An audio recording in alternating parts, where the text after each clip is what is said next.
This is the Balfour Declaration. Signed in 1917, it set out British support for the creation of a homeland for the Jewish people in Palestine. It's a famous document, a crucial piece of the puzzle in understanding today's conflicts in the Middle East, but it isn't the beginning of the story.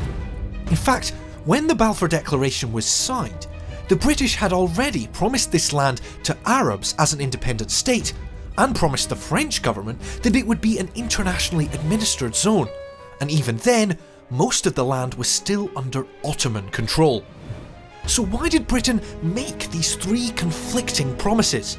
How did it try to resolve them? And how did Britain's strategy in the Middle East help to cause a century of conflict? How's that? Is that okay? That's good, Yeah? But turn of the 20th century, Britain's primary interest in the Middle East isn't oil. We might think of oil. Oil in the Middle East, they always sort of go together, especially now. But what we're really looking at then is an imperial lifeline. It's the Suez Canal. The Suez Canal is the quickest route from the empire, especially India, the jewel in the crown of the British Empire, to Britain. You don't have to go all the way around the Horn of Africa. Britain had controlled Egypt since 1882 and believed that the Sinai Desert was enough of a buffer to defend the canal.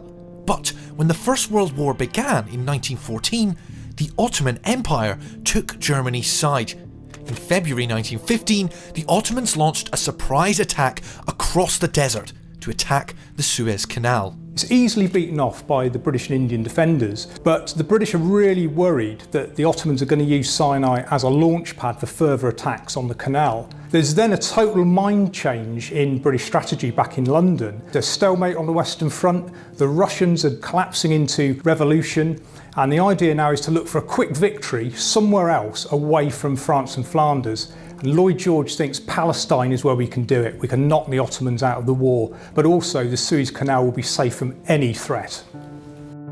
The area Britain had set its sights on was a larger one than today's Israel-Palestine, made up of different regions east and west of the River Jordan. There were small Christian and Jewish populations, but the majority were Muslim Arabs. After centuries of Ottoman rule, many Arabs now wanted a nation of their own.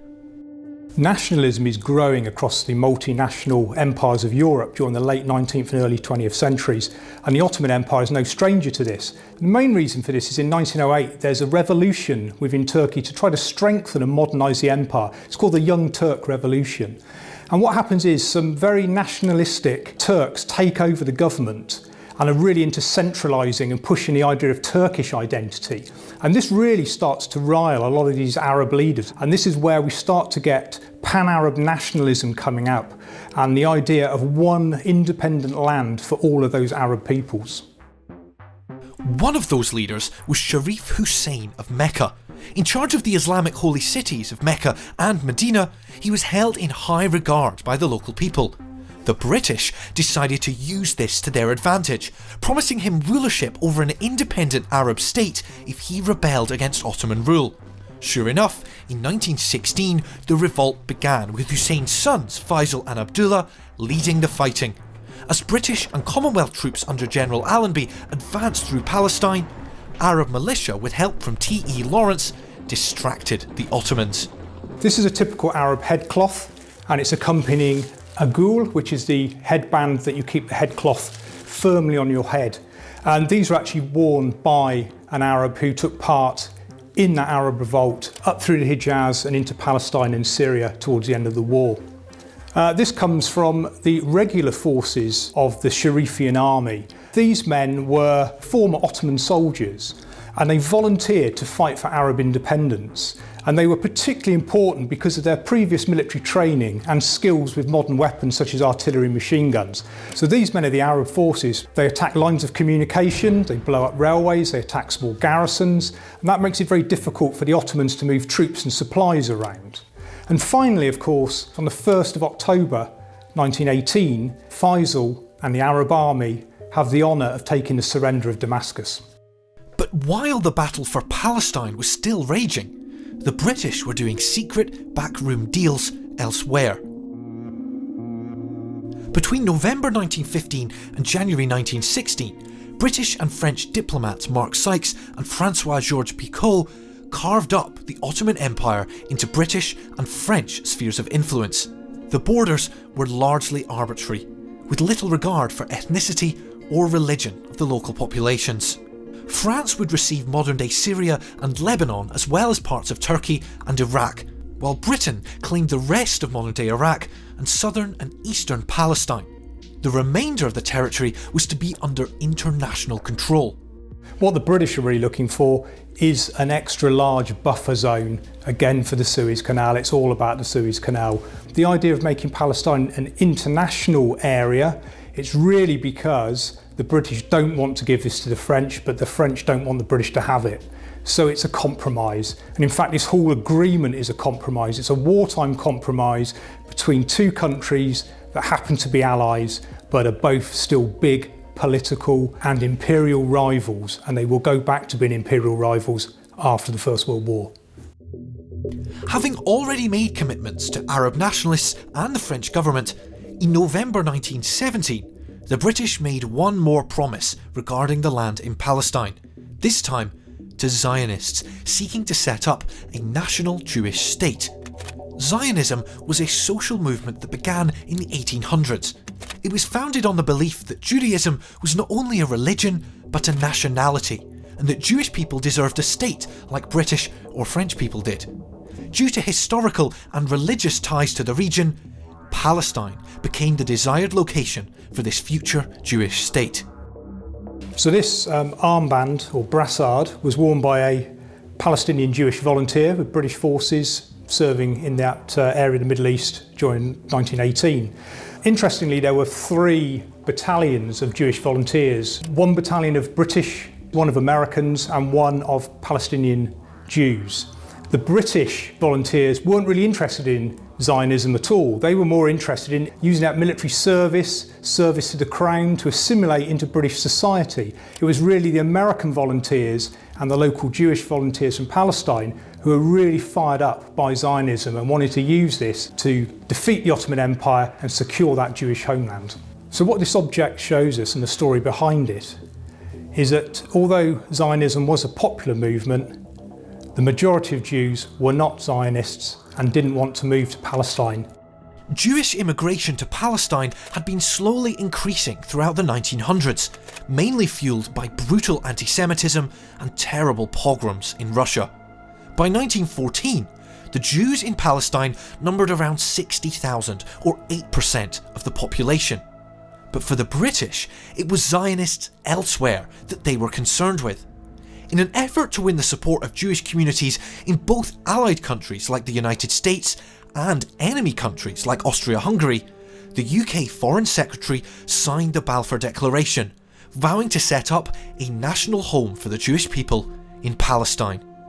So the Balfour Declaration is signed in late 1917, in fact just after Allenby's victory at the Third Battle of Gaza. And this map shows the situation just before that battle. And it shows the confidence that the British have that they are going to win the war in the Middle East. 'Cause let's face it, on this map, they haven't taken all of this territory yet, but they're already looking at the post-war settlement in this area. There are people within the British cabinet, Prime Minister Lloyd George is one of them, who thinks that having a Jewish homeland in Palestine is the right thing to do. But it's also politically expedient. The British and French war efforts by this time are pretty much under pressure. There's a manpower crisis, there's a crisis in raw materials. The Americans have joined the war in April 1917, and we really need the Americans to ramp up and get stuck into the war effort. So the idea is, by supporting this Zionist idea, it will get Jewish financiers and industrialists in America on side, and they will put big pressure on the American government to keep them involved in the First World War and fight for the Allied cause. Now this is an anti-Semitic idea that the Jews control world finance and business across capitalist countries. And that idea takes hold and is one of the reasons we think they can put pressure on the American government. The declaration was vague. It said that the homeland would be in Palestine, but didn't say where. It also vowed to protect civil and religious rights of existing non-Jewish communities, but made no mention of their political rights. For the British, these conflicting promises were worth making to assure that they came out on top in the world's first total war. And they were effective. Britain and France were victorious over the Central Powers in 1918. But now that the war was at an end, the British would have to face the consequences. The choices they made would help to spark a century of conflict. Having captured Damascus in 1918, the British military left Faisal and his men in charge of a military occupation zone, an area that Faisal declared the Arab Kingdom of Syria. However, the French were not happy. Hoping to maintain their influence in the region, they expelled Faisal in a short war. It was a crushing blow to the pan-Arab cause. Instead, it was the victorious Allied powers who drew the new borders of the Middle East in a series of conferences from 1919 to 1923. With the formation of the League of Nations, Britain and France took control under a series of mandates. These were intended to prepare the local populations for independence. Initially, France was given the mandates for Syria and Lebanon, while Britain was given the mandates for Mesopotamia and Palestine. But after Faisal's defeat, the British decided to split Palestine in two. Faisal was given the crown of Mesopotamia, and his brother Abdullah was given the crown of the newly created Transjordan. The remainder of Palestine would be strictly British. So this 1924 map shows the Palestine that came into being after the First World War. It is not part of a pan-Arab state. In fact, there is no pan-Arab state in this region. Also, it is not an internationally controlled area or an area in which the French have any control at all. It is a British-administered League of Nations mandate. What this mandate of Palestine does have, however, written into its statute, is the Balfour Declaration of a home for the Jewish people in Palestine. Jewish immigration to mandatory Palestine continued to grow. By 1931, there were 176,000 Jewish people living there, making up 17% of the population. This led to increased tensions, riots and violence between the new arrivals and local Arabs who, along with existing Christian populations, were starting to see themselves not only as Arabs, but as distinctly Palestinian people. What these new Jewish settlers bring in is lots of financial backing, and they start to buy up more and more land. So it's more of the fertile agricultural land of Palestine, which actually makes the Jewish population increasingly economically dominant in the area. The British government gets very, very worried about this. In 1930, the Colonial Secretary puts forward a white paper to drastically limit Jewish immigration into the Palestine Mandate. The following year, 1931, pressure from Zionists within the British government and also world Zionist leaders talks Ramsay MacDonald into dropping the white paper. And from that moment, there is no limit on Jewish immigration into Palestine. This reversal coincided with events elsewhere that would supercharge the conflict. In 1933, Adolf Hitler came to power in Germany and began instituting a wave of anti-Semitic policies.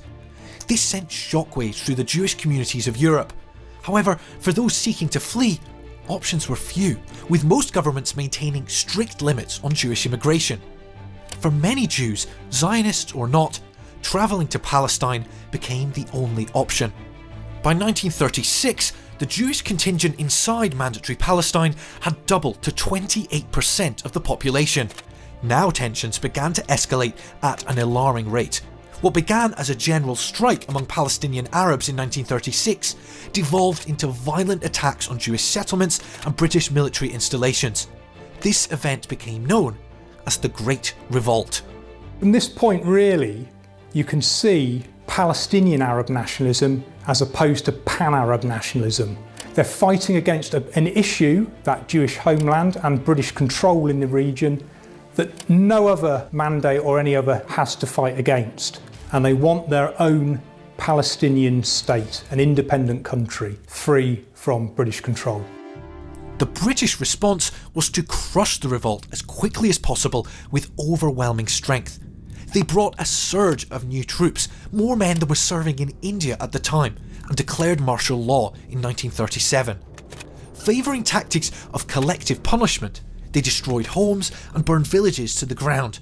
They used aerial bombing even on urban areas and arrested, killed or exiled Arab leaders, fracturing their movement.